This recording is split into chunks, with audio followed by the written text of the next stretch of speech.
The Valoran Dominion had ruled the stars for 12,000 years. Their empire stretched across 900 star systems, and no species had ever challenged their power. Their warships were the most feared in the galaxy, armed with weapons that could crack planets in half. When their sensors detected strange new vessels emerging from a small yellow star called Sol, High Commander Zethral felt nothing but amusement. He stood on the bridge of his flagship, the Eternal Conquest, watching the small human fleet on his main display screen. There were only 12 ships, and they looked primitive compared to his magnificent armada. Their hulls were made of simple metal alloys, and their engines burned with the weak glow of fusion reactors. "What do we know about these creatures?" Zethral asked his science officer. The officer pulled up the data they had gathered from intercepted transmissions. "They call themselves humans, Commander. They are carbon-based life forms with very short lifespans. Most of them live less than 100 years. They come from the third planet of their star system, a small world covered mostly in water." Zethral's mandibles clicked together in what passed for laughter among his species. 100 years? That is barely enough time to learn how to walk properly. And their technology? Primitive, Commander. They achieved nuclear fission only 2 centuries ago. Their fastest ships can barely reach 1% of light speed without their crude jump drives. Then this will be easy. Zethral turned to his communications officer. "Open a channel to their lead vessel. Let us inform these humans of their new status as subjects of the Valoran Dominion." The message was sent, demanding immediate and unconditional surrender. The Valorans expected fear. They expected begging. They expected the humans to recognize the hopelessness of their situation and submit without resistance. What they got instead was laughter. Aboard the human carrier Relentless, Captain Laura Mitchell received the alien transmission with a raised eyebrow. She was a woman in her early 40s, with short brown hair and eyes that had seen more than their fair share of conflict. She had commanded ships for 20 years, but this was her first contact with an alien species. "They want us to surrender," reported Communications Officer Danny Park, a young man with a talent for languages who had somehow managed to decode the alien signal in record time. "They say resistance is futile, and we should prepare for integration into their empire." Laura looked around her bridge at her crew. Navigator Chloe Vance was trying very hard not to smile. Weapons Officer Kevin Cho was grinning openly, his fingers hovering over his console. Chief Engineer Pete Dawson stood near the back of the bridge, his arms crossed over his chest, looking almost bored. "How many ships did they have?" Laura asked. 300, Captain. All of them armed with plasma cannons and gravity-based weapons. Laura nodded slowly, considering the situation. 300 ships against 12.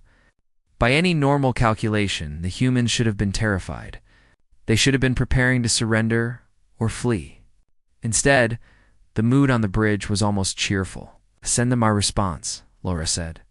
"Tell them we respectfully decline their generous offer." Danny hesitated for just a moment before transmitting the message. He had seen what the Relentless could do, but a small part of him still wondered if they were making a terrible mistake.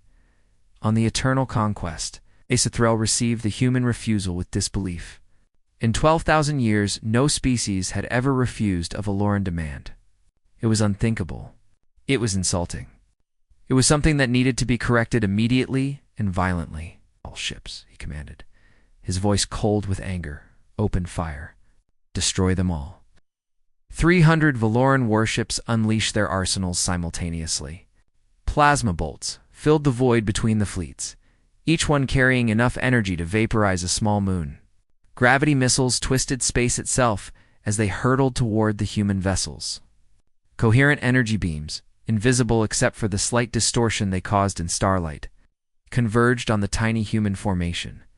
The barrage was overwhelming. It was absolute. It was the kind of firepower that had conquered civilizations and reduced planets to ash dot. When the light faded and the sensors cleared, the human ships were still there, every single one of them. Not a scratch marred their hulls, not a single shield had even flickered. Zethral stared at his display in complete shock. What? What happened? Why are they still there? His weapons officer checked and rechecked his readings. Direct hits, Commander. All weapons struck their targets. But the humans seemed to have some kind of defensive system we have never encountered before. Our weapons had no effect. Before Zethral could respond, a new transmission came through from the human fleet. Captain Laura Mitchell's face appeared on the main screen. She was smiling, and in her hand she held a cup of some dark liquid that she sipped casually. "I believe it is our turn now," she said pleasantly. "Mr. Cho, one shot, please." Minimum power. Just across their bow, a single beam of light erupted from the Relentless. It was white and pure and moved so fast that the Valoran sensors barely registered it before it passed. The beam missed Zethral's flagship by perhaps 50 meters, but the shockwave from its passage sent the Eternal Conquest tumbling through space like a leaf in a hurricane. 6 escort ships that had been positioned near the flagship simply ceased to exist. They did not explode. They did not break apart. They were simply gone, vaporized so completely that not even atoms remained. Alarms blared across the Valoran fleet as ships struggled to maintain formation. Zethral pulled himself back into his command throne, his mind reeling from what he had just witnessed. "Report," he demanded. "What kind of weapon was that?" His science officer's voice was shaking. "Unknown, Commander. Our sensors cannot categorize the energy output. It exceeds anything in our database by a factor of 10,000. Perhaps more. That is impossible." "I am reading the data directly, Commander. It is not impossible. It is simply beyond our understanding." Laura Mitchell's voice came through the channel again, still calm, still friendly, as if she were discussing the weather rather than the destruction of warships. "That was our point defense system, by the way. The small one. We use it mainly for shooting down missiles and debris." She took another sip of her drink. "Now, I think we got off on the wrong foot here. Would you like to try diplomacy instead?" "We brought snacks." Zethral looked at the empty spaces where 6 of his ships had been. He looked at the 12 human vessels sitting peacefully in the void, completely undamaged by the most powerful weapons his empire possessed. He thought about his career, his pride, and his certainty that the Valoran Dominion was the greatest power in the galaxy then. He thought about what would happen if the humans used their main weapons instead of their point defense. "Systems, stand down," he ordered quietly. "All ships, stand down." His officers stared at him in disbelief, but none of them argued. They had seen the same thing he had seen. They knew that continuing the fight would mean death for all of them. "Open a channel to the human vessel," Zethral said. "Why?" His voice heavy with something he had never experienced before. Humility. "Tell them. Tell them we are willing to talk." On the bridge of the Relentless, Laura Mitchell smiled and raised her coffee cup in a small salute to the alien fleet. "See," she said to her crew. "I knew they would be reasonable." The news of the Third Fleet's defeat spread across the Valoran Dominion like wildfire. Within hours, every corner of their vast empire knew that 12 primitive human ships had humiliated 300 of their finest warships. Within days, the story had reached every species in the known galaxy. The Galactic Council was the most powerful governing body in existence. It represented 73 advanced civilizations, each one commanding fleets of thousands of ships and controlling dozens of star systems. They met on Station Prime, a massive structure that floated in the empty space between galaxies. Neutral territory where even the bitterest enemies could speak in peace. Supreme. Arbiter Noxiel called an emergency session to discuss the human situation. He was an ancient being, his body made of living crystal that pulsed with soft inner light. He had mediated disputes between species for 300 years, and he had never seen the Council so afraid. "The humans must be lying," declared Ambassador Keth of the Draven Collective. He was a massive creature, 3 meters tall with 4 arms and skin like rough stone. His people were warriors, proud and fierce, and they did not accept the idea that a young species could possess such power. No civilization develops weapons of that magnitude without being detected. We have watched their system for centuries. They had barely learned to split atoms 200 years ago. "The Valoran sensor data is authentic," countered the representative of the synthesis. "A network of artificial intelligences that spanned 40 star systems. Its voice came from a floating sphere that served as its physical presence in the chamber. We have verified it independently. The humans possess technology far beyond anything currently known to the Council. Arguments erupted across the chamber. Some delegates demanded immediate military action against humanity. Others urged caution. A few suggested reaching out to the humans in peace, but they were shouted down by those who feared what such powerful beings might want. Noxiel raised a crystalline appendage, and the chamber fell silent. We have invited a human representative to address the council, he announced. They have agreed to attend. Perhaps we should hear what they have to say before we make any decisions. The delegates muttered among themselves, but settled into their seats. A few minutes later, a small shuttle docked with the station, and the council watched as a single human walked through the great doors of the assembly chamber. His name was Samuel Price, and he looked nothing like what the delegates expected. He was young, perhaps 30 years old by human standards. With messy brown hair and clothes that looked like he had slept in them, he carried a worn leather bag over one shoulder, and he walked into the chamber with the casual confidence of someone entering a coffee shop rather than the most powerful governing body in the galaxy. "Good morning," he said, scratching the back of his head. "Sorry I am late. Traffic in the Centauri bypass was murder." Ambassador Keth rose to his full height, towering over the small human. "You come before the assembled might of the galaxy, and you speak of traffic. Do you not understand the gravity of this situation? Your species has demonstrated weapons that could destabilize the entire galactic order." Samuel found an empty seat and sat down, pulling a sandwich from his bag. Sorry about the Third Fleet thing. We tried to tell them we just wanted to say hello, but they started shooting first." Took a bite of his sandwich and chewed thoughtfully. "Want some? It is turkey." The chamber erupted in chaos. Several delegates demanded that the human be arrested. Others called for the immediate destruction of Earth. A few simply stared at Samuel Price with expressions of complete bewilderment. Through it all, Samuel continued eating his sandwich as if he had all the time in the world. Finally, Noxiel's deep voice cut through the noise. "Human, explain yourself. Explain your species. How did you develop such technology in secret? What are your intentions toward the rest of the galaxy?" Samuel wiped his mouth with a napkin and stood up. When he spoke again, his casual tone was gone, replaced by something more serious. "Fair questions," he said. "I will give you the short version.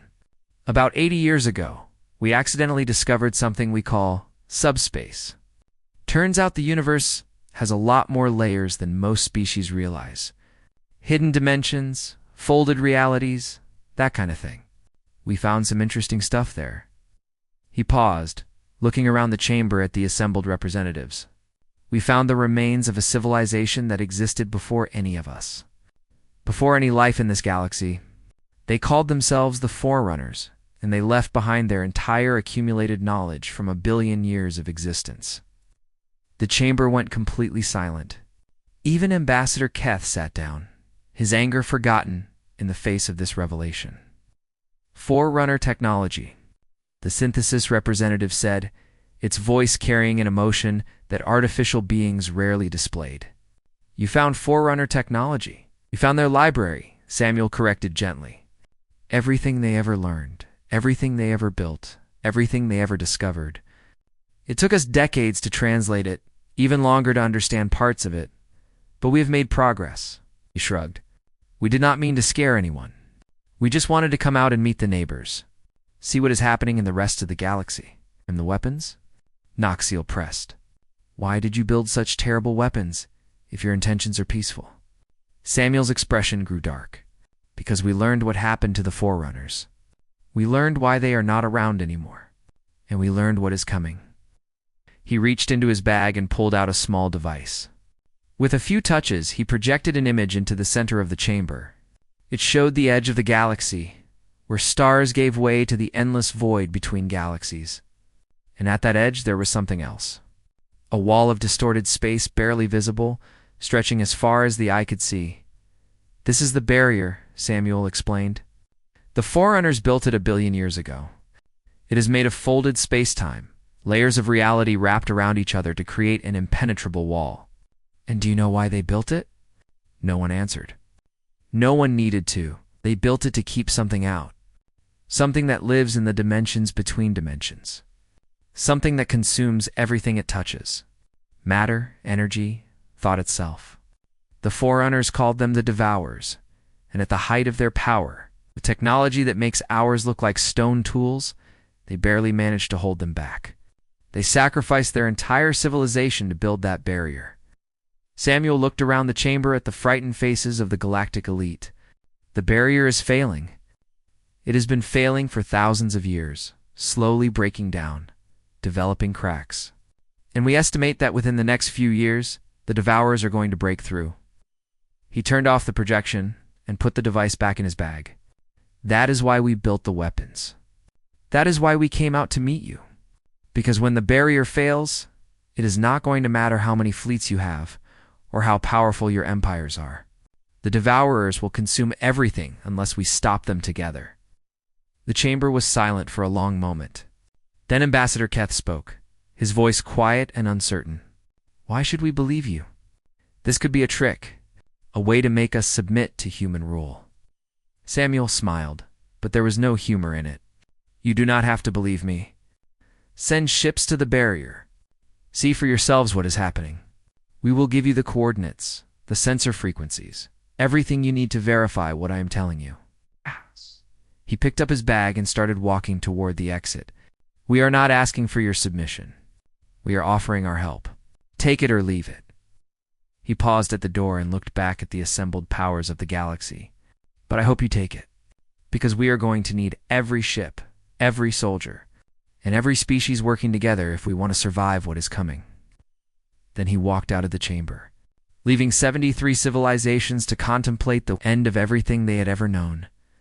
6 months had passed since Samuel Price addressed the Galactic Council. In that time, everything had changed. Species that had been enemies for centuries were now talking to each other. Trade routes that had been closed for generations were opening up. And humanity, once unknown and then feared, was slowly becoming something else entirely. A source of hope. The research station, Horizon, floated at the very edge of explored space.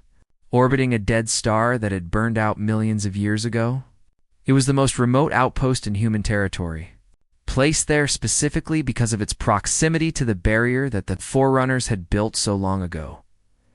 Dr. Maggie Lane stood in the main observation room, staring at the readings on her display with growing concern. She was a small woman with gray hair and tired eyes, one of the leading experts on Forerunner technology.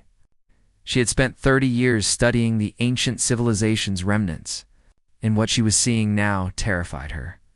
The degradation is accelerating, she said to her colleague, a Valoran scientist named Vexul, who had defected from his empire to work with the humans. The models predicted we had at least 5 years, maybe more. Vexul's mandibles clicked nervously. How long do we actually have? Maggie ran the calculations again, hoping desperately that she had made an error somewhere.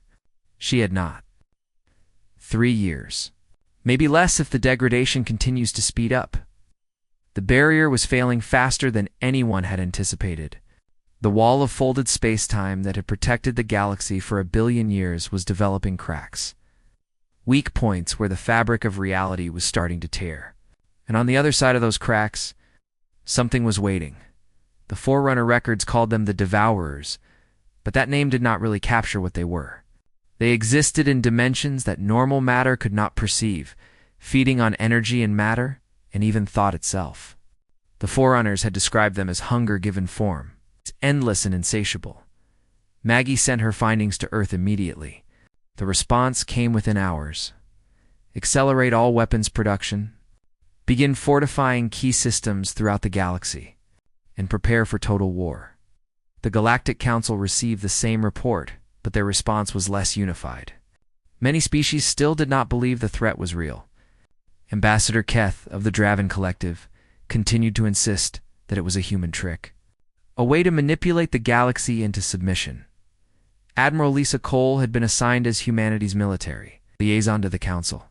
and she had learned to be patient with alien politics. She was a tall woman with iron-gray hair and a face that had been hardened by decades of command.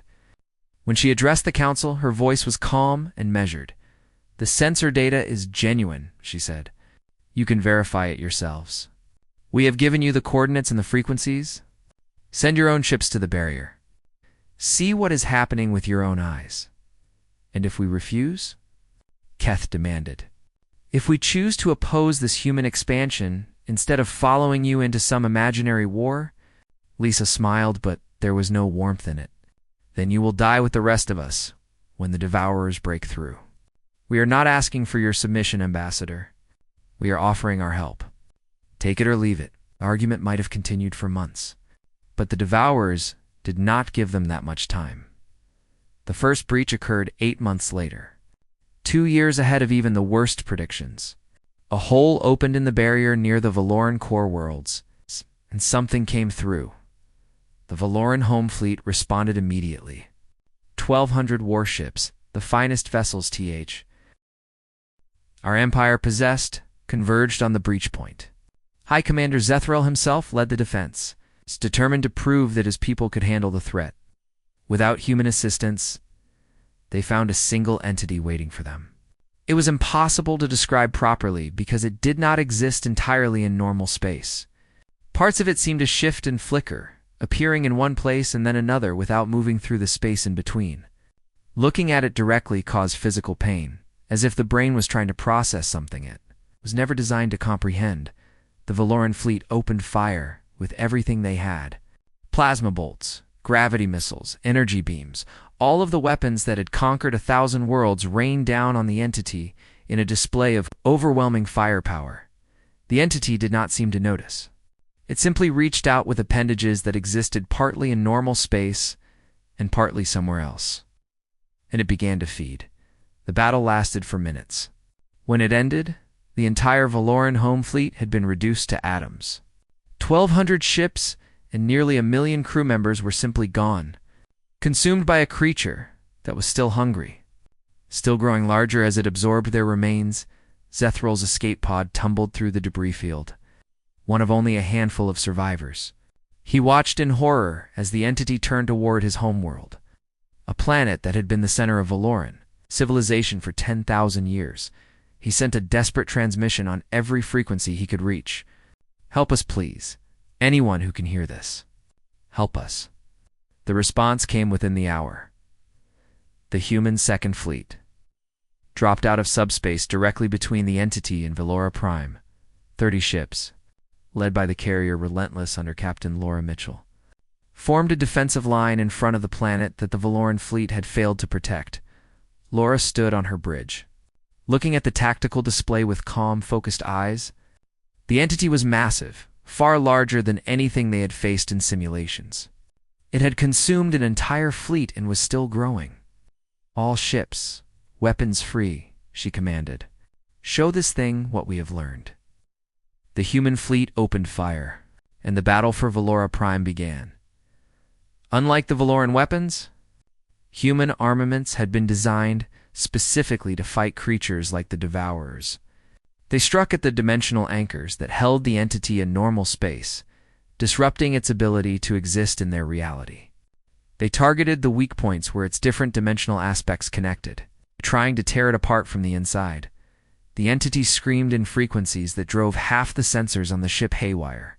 It fought back with devastating power, its appendages sweeping through space with enough force to crush starships like paper. Evasive pattern Delta. Laura ordered as one of those appendages swept toward her carrier. The Relentless moved with impossible grace for a ship its size, dancing around the attack while continuing to pour fire into the creature. The battle raged for 6 hours.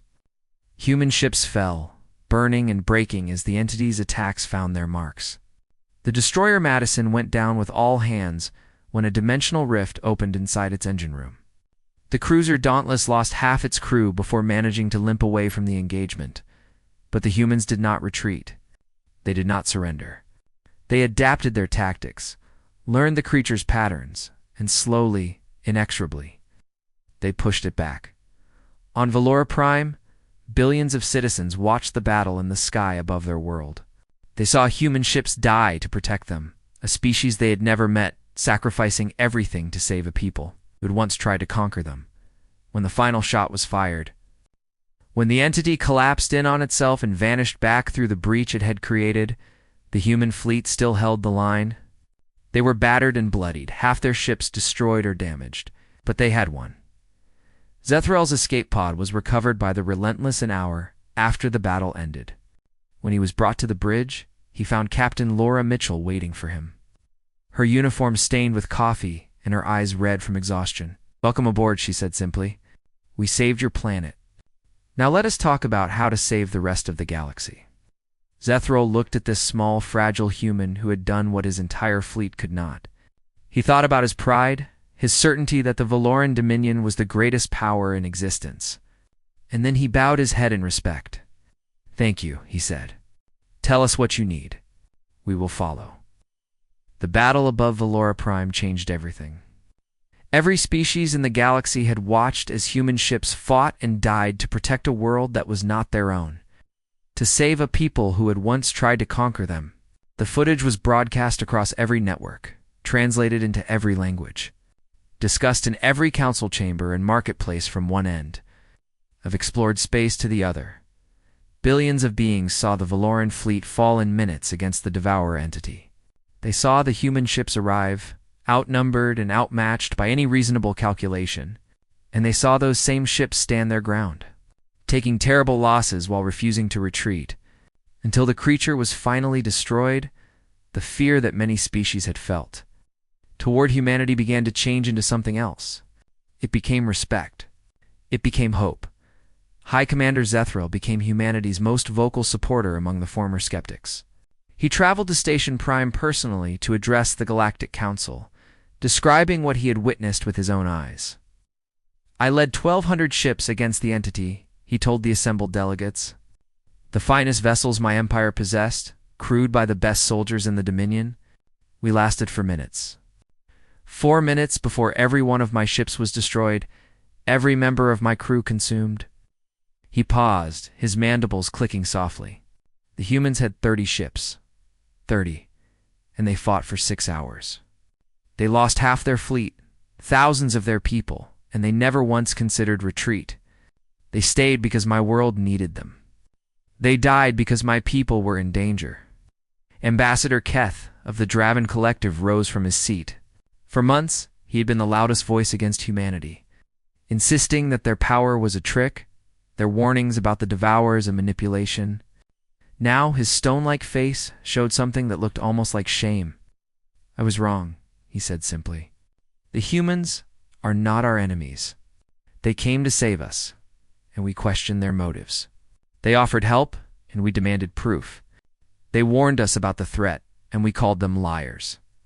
He turned to face the human delegation, led by Admiral Lisa Cole. "On behalf of the Draven Collective, I apologize. And I ask, what do you need from us?" Lisa stood up, her iron-gray hair catching the light of the chamber. "We need everything," she said. "Ships, soldiers, scientists, resources." The breach at Valora Prime was just the beginning. Our sensors showed dozens of weak points forming along the barrier. More entities are coming, and they will be stronger than the one we just destroyed.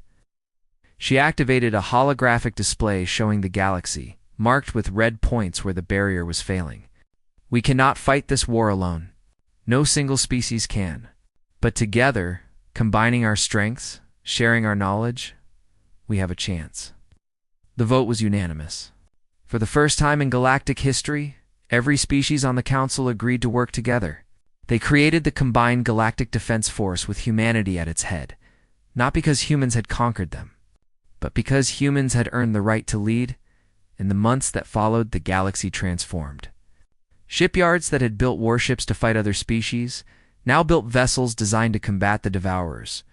Scientists from dozens of civilizations worked together, sharing research that had been kept secret for millennia.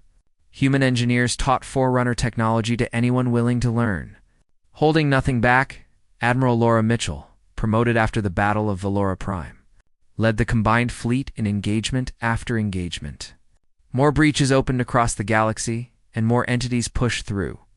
Each battle was costly. Each victory came with a price measured in ships destroyed and lives lost.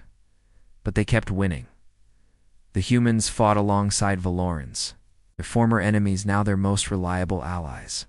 They stood with the Draven Collective, whose warriors had learned to respect human courage. They coordinated with the Synthesis, whose artificial minds helped process the vast amounts of data needed to track and respond to new threats. The war continued for 2 years. 2 years of constant fighting, constant sacrifice, constant loss. The combined fleet grew from a few hundred ships to over 10,000, but the Devourers kept coming. For every entity they destroyed, 2 more seemed to appear. On Earth, a small office overlooking the Pacific Ocean, Samuel Price worked to coordinate the war effort. He was no longer a simple diplomat. The Council had appointed him as the overall commander of the combined Galactic Defense Force, a position he had accepted with characteristic reluctance. His aide, a young Valoran named Crix, brought him the latest reports. 3 more breaches in the Outer Rim, she said. The Synthesis is requesting immediate reinforcement. Samuel nodded, making notes on his tablet. Send the 5th and 7th fleets, and tell Admiral Mitchell to begin planning for Operation Star Dawn. Crix hesitated. Operation Star Dawn was humanity's greatest gamble, a plan so audacious that many thought it was insane. Are you sure? The weapon is not fully tested. If it fails, we are no worse off than we are now. Samuel stood and walked to the window, looking out at the ocean that had given birth to his species so long ago. The Forerunners held the Devourers back for 1 billion years with the barrier. We cannot rebuild it, but we can do something they never tried. We can take the fight to the enemy. The plan was simple in concept, but almost impossible in execution. A fleet of specially designed ships would cross the barrier to enter the dimension where the Devourers lived and strike at the source. They would carry weapons powerful enough to damage the very fabric of that dimension, making it impossible for more entities to form. It was a one-way mission. The ships that went through would never come back. Everyone knew it. Everyone accepted it. Admiral Laura Mitchell had volunteered to lead the mission personally. When Samuel tried to talk her out of it, she had just laughed. Sam, I have been fighting these things for 2 years. I know them better than anyone. I know how they move, how they think, how they die. She smiled, the same confident smile she had worn when she first faced the Valoran Third Fleet with 12 ships. Besides, this is the most important mission in the history of the galaxy. You really think I am going to miss that? The volunteer list for Operation Star Dawn was overwhelming. Humans, Valorans, Draven, members of the Synthesis, representatives of dozens of species, all wanted to be part of the mission. Laura had to turn away thousands of applicants because there simply were not enough ships. The final fleet consisted of 50 vessels, each one carrying the most advanced weapons ever created. Their crews represented every major species in the Council, united by a common purpose: to end the threat of the Devourers forever. No matter the cost, Dr. Maggie Lane was among them, leading the scientific team that would guide the fleet through the hostile dimension. She had spent 3 years studying the Devourers, and she was determined to see her work through to the end. You do not have to do this, Samuel told her during their final meeting before the launch. You have given enough already. Maggie smiled, her tired eyes brightening for a moment. I've spent my entire life studying the past, trying to understand what the Forerunners built and why they built it. Now, I have a chance to help build the future, to make sure there is a future. She shook her head. I would not miss this for anything. The launch ceremony was held above Earth, with representatives from every species in the Council in attendance. The 50 ships of Operation Star Dawn floated in formation, their hulls gleaming in the light of humanity's home star. Admiral Laura Mitchell stood on the bridge of her new flagship, the Horizon, named after the research station where the first warnings had been detected. She looked out at her fleet, at the faces of humans and aliens who had chosen to follow her into the unknown. This is Admiral Mitchell to all ships, she broadcast. In a few minutes, we are going somewhere no one has ever gone before. We are going to find the Devourers in their home. And we are going to make them understand something very important. She paused, letting her words sink in. We're going to make them understand that this galaxy is not their feeding ground. Not anymore. Not ever again. The fleet began to move, accelerating toward the largest breach in the barrier, the doorway to a dimension of pure hunger and darkness. Behind them, the galaxy watched and hoped. The barrier loomed before them like a wall at the edge of reality. From a distance, it was almost invisible. Just a faint shimmer in the starlight that marked where normal space ended and something else began. Up close, it was terrifying. The fabric of space-time twisted and folded in patterns that hurt to look at. Layers of reality stacked on top of each other in ways that defied comprehension. Admiral Laura Lara Mitchell stood on the bridge of the horizon, watching the barrier grow larger on her display screens. Around her, the 50 ships of Operation Start-On maintained perfect formation, their crews silent and focused. "How long until we reach the breach point?" she asked. Navigator Chloe Vance, who had served with Laura since the first contact with the Valorans, checked her instruments. 12 minutes, Admiral. All ships report ready. Laura nodded and activated the fleet-wide channel. All hands, this is Admiral Mitchell. In 12 minutes, we will cross the barrier into the dimension where the Devourers live. I am not going to lie to you. We do not know exactly what we will find there. We do not know if our weapons will work as expected. We do not know if we will survive. She paused, looking around her bridge at the faces of humans and aliens alike. Chief Engineer Pete Dawson stood at his station, his expression calm and determined. Weapons Officer Kevin Cho had his fingers resting lightly on his console, ready to unleash hell at a moment's notice. Communications Officer Danny Park monitored, the channels translating between a dozen different languages as the fleet coordinated their final preparations. But I do know this, Laura continued. We are here because the galaxy needs us. We are here because someone has to stand between the Devourers and everything we love. We are here because we refuse to give up, refuse to surrender, refuse to accept that the darkness would win. She smiled, and there was fierce joy in her expression. So let us show these creatures what happens when they threaten our home. Let us show them that the galaxy is not theirs to consume. Let us show them what it means to face humanity and all our allies together. Across the fleet, cheers erupted. Human voices mixed with the clicking of Valoran mandibles, the rumbling of Draven warriors, the synthesized tones of artificial intelligences. 50 ships, crewed by beings from across the galaxy, united in a single purpose. The breach point appeared before them, ragged tear in the barrier where reality had simply given up trying to hold itself together.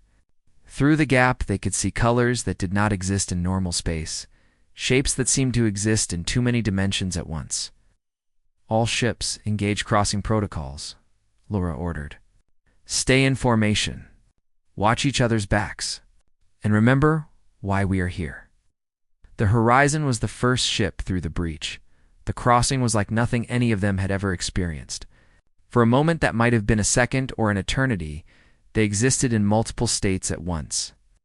Their bodies and their ships stretched across dimensions that human minds were never designed to comprehend. Some crew members screamed. Others prayed. A few simply closed their eyes and waited for it to be over. Then they were through. And they found themselves in a place beyond imagination. The Devourer dimension was not empty. It was filled with structures that defied physics, vast constructs of pure hunger given form. And everywhere, there were entities. Thousands of them, millions, more Devourers than had ever crossed into normal space. All of them turning toward the intruders who had dared to enter their realm. Well, Laura said quietly, now we know where they all come from. Dr. Maggie Lane's voice came over the intercom from her station in the science bay.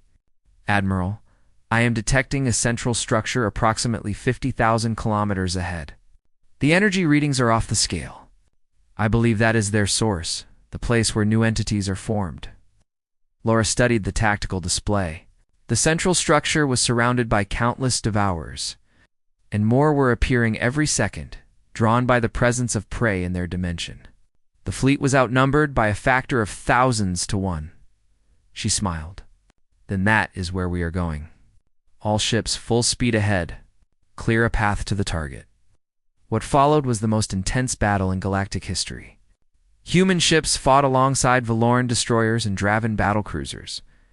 The synthesis contributed unmanned vessels that threw themselves into the enemy with calculated precision. Every weapon, every strategy, every trick that the combined fleet had learned over 2 years of war was brought to bear against the endless tide of devourers. Ships fell. Good people died. The carrier Defiance was torn apart, protecting a Valoran cruiser. The destroyer Swift gave her life buying time for the science vessels to complete their scans. One by one, the 50 ships of Operation Stardon were whittled down, but they kept moving forward. 20 ships remaining, Pete Dawson reported, his voice strained. Engine power at 60%. Main weapons at 40%. It is enough, Laura replied. How far to the target? 10,000 kilometers.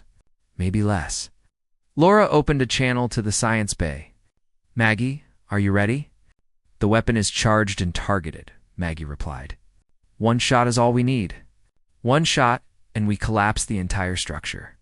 Without it, the Devourers cannot reproduce. They cannot form new entities.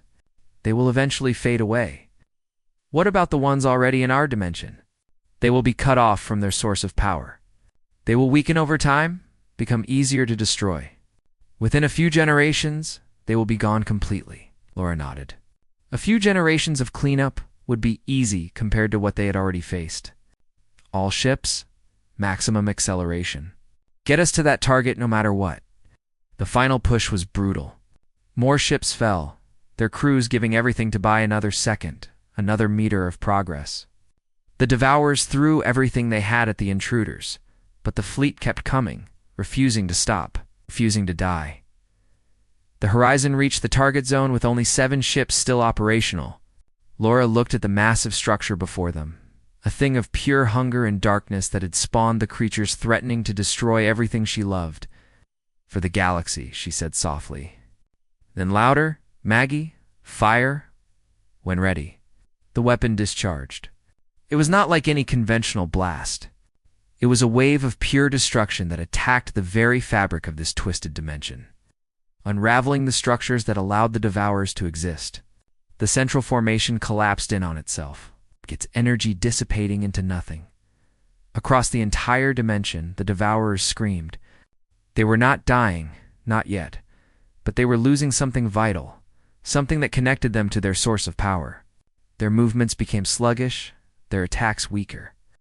Target destroyed, Maggie reported, her voice filled with exhausted triumph. It worked. It actually worked. Laura allowed herself a moment to breathe. Then she turned to her crew. Now we just have to get home. The return journey was almost impossible. The breach was closing, the dimension collapsing in on itself now that its central structure was gone.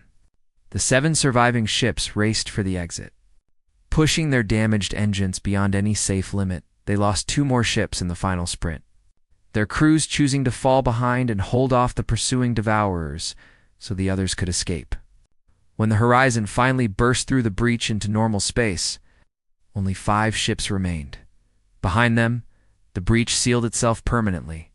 The barrier, freed from the pressure of the Devourer dimension, began to heal. For the first time in thousands of years, it was growing stronger instead of weaker. The fleet that had watched them leave erupted in celebration. Signals of joy and relief flooded every channel as the galaxy realized what had happened. The Devourers were cut off. The threat was ending. On Earth, Samuel Price watched the transmission with tears in his eyes. The war was not over yet. There were still entities in normal space that needed to be hunted down and destroyed. But the worst was behind them. Humanity and its allies had faced the darkness and won. Admiral Laura Mitchell sat in her command chair, exhausted beyond words, surrounded by the remnants of her crew. They had lost 45 ships and thousands of lives.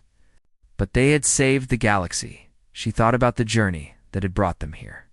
From first contact with the Valorans to the council chambers of Station Prime, from the desperate defense of Valora Prime to the final assault on the Devourer Heartland, Humanity had gone from unknown primitives to the saviors of galactic civilization.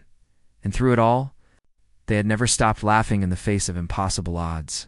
Admiral Danny Park said quietly, "We are receiving transmissions from across the galaxy. Everyone wants to know what happened. What should I tell them?" Laura smiled, the same confident smile she had worn from the very beginning. "Tell them the galaxy is safe. Tell them we are coming home. And tell them," she paused, looking out at the stars that would shine for billions of years to come. "Tell them humanity says you are welcome. The war was over. The long night was ending. And across 1,000 worlds, beings of every species looked up at the stars and knew that because of one small, stubborn, endlessly courageous species, they would live to see another dawn."